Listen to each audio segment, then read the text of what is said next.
Gough Whitlam is associated in the public mind with many localities in Australia.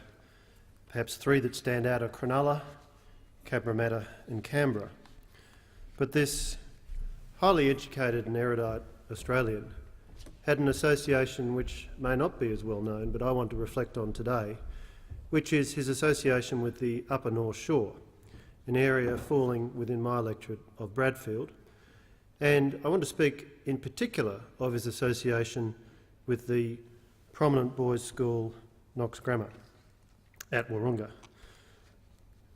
Some early years of Gough Whitlam's life were spent in Sydney, and particularly his family lived at Turramurra for a period, and his father enrolled him at Knox Grammar School in 1925.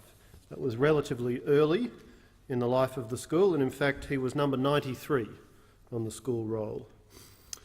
He was in Year 6, the year he was enrolled, and he was Dux of the Upper Preparatory School. In 1927 he was equal second in general excellence in Form 3. He then left Knox in 1927 when his family moved to Canberra.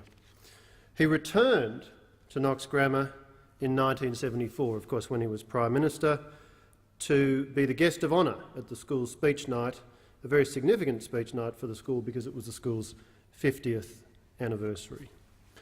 As he arrived, or as he was speaking, he quipped, "This would be my largest audience here deep in Bradfield." And one of the old boys recollected in some recollections assembled by the Old Boys Association recently following Gough's death. In the Assembly Hall, I clearly remember the remark that this would be my largest audience here deep in Bradfield. I didn't immediately understand it, as I had little knowledge of the federal electorates at that time. It certainly elicited a strong and humorous reaction from our parents and friends. The fine education that Gough received during his period at Knox Grammar, together with, of course, the education he received at other institutions, clearly served him well.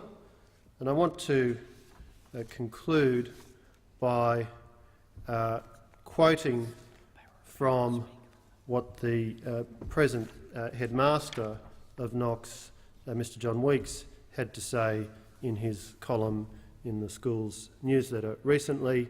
This week we were saddened by the death of Gough Whitlam, a great Knox old boy who made many significant contributions to our country.